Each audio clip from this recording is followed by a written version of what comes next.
very excited to talk to this gentleman. We got UFC 262 coming up on Saturday, Leroy. And this man is getting his crack at the UFC championship. It's been a long time coming. Didn't take you very long in the UFC, though, Michael. That's very impressive. One fight, and then you get to fight for the belt. That's I don't know if that is a record, but it should be. It feels very impressive. Are you surprised how fast this has come? Just finally, coming to the UFC after a long time. Fans have been waiting for you. Then boom, right to the title shot.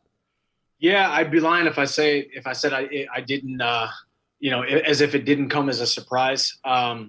Didn't know how fast it was going to happen. I came into the UFC not asking for much. I wanted a decent wage to render my services inside the octagon, and I wanted to try to fight a top 5 guy right away. And that wasn't because of entitlement or think I deserved it. I just wanted to right away be able to either say, hey, I am who I say I am, or I'm not. And I think my performance against Dan Hooker showed that I am who I say I am. Now we get the lightweight title. And speaking of that, I just saw a stat the other day. I think Anderson Silva holds the record for quickest title, becoming the quickest title holder. I think he was 108 days, and I'm gonna miss that by just a couple days. Oh. I think mine's gonna be 110 or 111 days after being signed with the promotion. So you'll take it. You'll take it. I can take it though, and shout out to Anderson Silva. I just heard he retired, so he's a legend. He absolutely is. Listen, man, I was just in Jacksonville for the Usman and Masvidal fight. The fans, man, it was crazy having them back. I mean, how excited are you to do this in front of a sold-out crowd? Because it was cool. Everybody said, oh, listen, we love having the guys fighting the Apex, seeing how vicious fights are when they're there. I'm telling you, man, having everybody back there, it was electric. Are you jacked up to have the fans back in front of you? So excited. And even just watching the Jacksonville fight on TV as a fan, you could feel the difference in the arena. You could feel the difference in the buildup. Just hearing that crowd noise, because obviously the UFC never did the fake crowd noise stuff.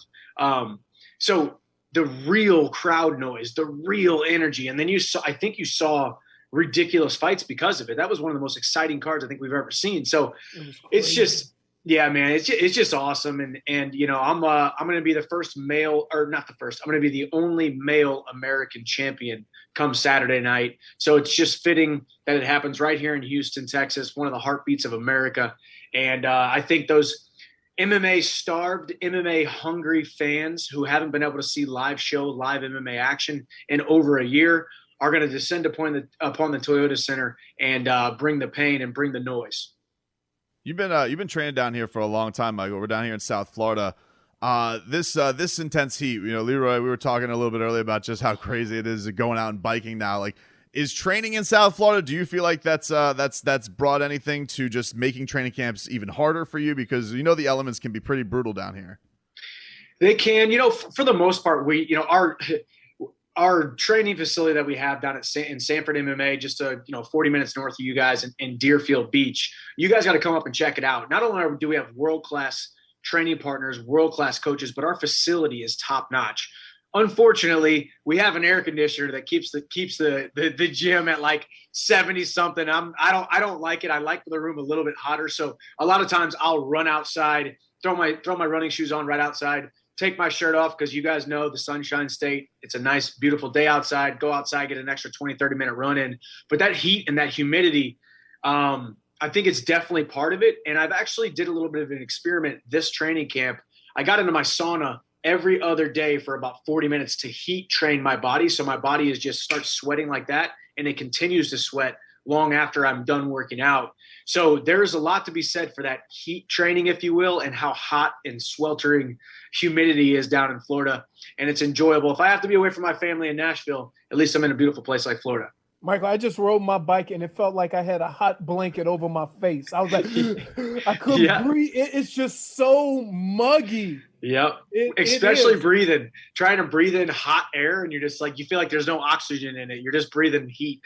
Now, you've prepared for fights before. Is there anything that you do differently as far as preparation for a fight of this magnitude, or do you just approach it any other way? Do you watch maybe a little more film? You have more of a detailed game plan as to how you want to attack this current opponent? It's a great question because, I've fought in big fights before, had big title fights before, but nothing even comes close to how big this fight is. But with that being said, I truly believe, and not in a cocky manner, I believe I've done every single thing right for every single training camp over the last almost 13 years. So when you have a recipe for success, I haven't always won, but I've definitely stepped into the cage, into the octagon as prepared as I possibly can be, with leaving no stone unturned in my preparation. So really, when it comes to this one, there's nothing I need to do besides just show up and just pray that great things happen. You're getting tied onto a tornado inside the octagon. You have to embrace the uncertainty. There is no guarantee of a win. You could be the 1,000-to-1 favorite and you could still lose. You could be the 1,000-to-1 underdog and end up pulling off a win. That's why people are drawn to this sport. That's why people love it. So there's always that element of craziness, of the unforeseen happening, and the puncher's chance, as we say in mixed martial arts. But I've done everything right thus far, I believe. So I've kept pretty much the same thing. And truthfully, when there's a fight of this magnitude, the pressure can get to you. The media can get to you. The obligations can get to you. The heaviness. I mean, there's no secret. You become UFC champion. Not only does your pay go up, then you start getting pay-per-view points. Then you start getting the big fights with the big pay-per-views. I mean, essentially winning this fight could change the trajectory of my family, being able to provide for my family. So I'm trying not to focus on that. Honestly, I'm just trying to focus on the main thing, which is another guy standing across the octagon from me. He's my size. He's got 2 arms and 2 legs, just like I've competed against in the last 27 fights, and tie myself onto a tornado, and here we go.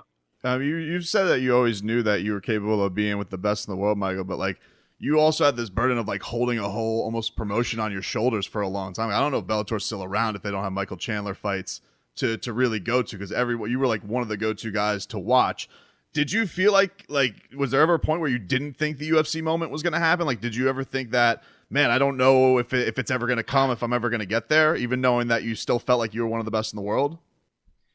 Yeah, I did, truthfully. And it wasn't, when I had my conversation with Dana, I just said, hey, over the last, 10, 11, 12 years, I did not fight in the UFC because I didn't want to.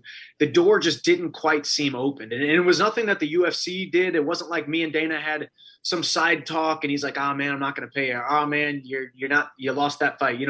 I had never spoken to him, but it just seemed like the landscape of the lightweight division in the UFC, or even just the way kind of Conor came in and it was this kind of brash trash talk, braggadocious, money and trash talk over everything. That's not my style. I want to be an entertainer inside the octagon. I want to be an entertainer on the microphone, but in a respectful, professional athlete type of way, in a professional kind of way. And I didn't think that was going to resonate with the fans. I didn't think it was going to maybe resonate with the UFC brass. And man, was I wrong. I think things are really working out. I think a lot of people didn't really like me when I first came in, but I'm wearing it down. But man, I think about what was going through my mind every single time my Bellator contract came up, and it just didn't seem like that was the right move to make. But I just visioned the 40-year-old Michael who is retired and laying my head on that pillow at night. Is it going to feel like a 40-pound sandpaper, hard cinder block? And I'm not going to be able to ever get comfortable the rest of my life because I didn't take a chance on myself, a bet on myself, and bet on myself to go to the UFC and compete against the best guys in the world. Lo and behold, that door seemed like it opened wide open. Not only did it open fully, but I kicked down the door to the party at UFC 257, and now here we are emerging as one of the number one contenders and hopefully champion by Saturday night. I was just at last week the Floyd Mayweather Jake Paul melee. I was literally like right with all the bodyguards shoving whatnot, and there was nasty trash talk between the two guys but then it was taking a hat that apparently like set things off. You're a professional fighter, Michael. You're not one to be trifled with. What is that level for fighters of disrespect? Like, what is the level that you think is like that can't be crossed and that will set things off for you? There's only a couple things, truthfully. I mean, you can say what you want about me. You can push me.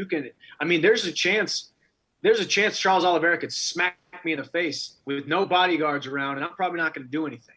Because cameras are everywhere, TMZ be everywhere, and I want to get my paycheck, right? I'm gonna do my job inside the octagon. But you talk about my wife, you talk about my son. Chances are I'm not gonna be able to control myself, but I will always try. That's crossing the line. And it's kind of shades of Kevin Lee, Michael Chiesa, when he talked about Michael Chiesa's mom at that press conference and they came over. I could see something like that happening, but that's about the only line that cannot be crossed. I'm probably like that too. You can say what you want to me. We can deal. We can go back and forth with each other. Yeah. I ain't going to go outside of this room. You don't go outside of this room because you don't know anybody outside of this room. Exactly. But you talk about my wife or my son, man, we're going to move some furniture up in here. We clear out a little octagon. Clear out a little octagon, man. Move some furniture, man. We ain't laying mattresses down. We ain't laying nothing down. Someone's getting the people's elbow. Check out Michael Chandler. He's been training down in South Florida for a long time. He's taking on Charles Oliveira, UFC 262. You guys can get it on pay-per-view, ESPN+. Michael, thanks for the time, man. Good luck. It's been a long time coming, and all the best this week, all right? Yeah. Yes, sir. Thank you, guys. We're going to bring that belt back to South Florida. All righty. See you, boys. See you, man. Right. Take care.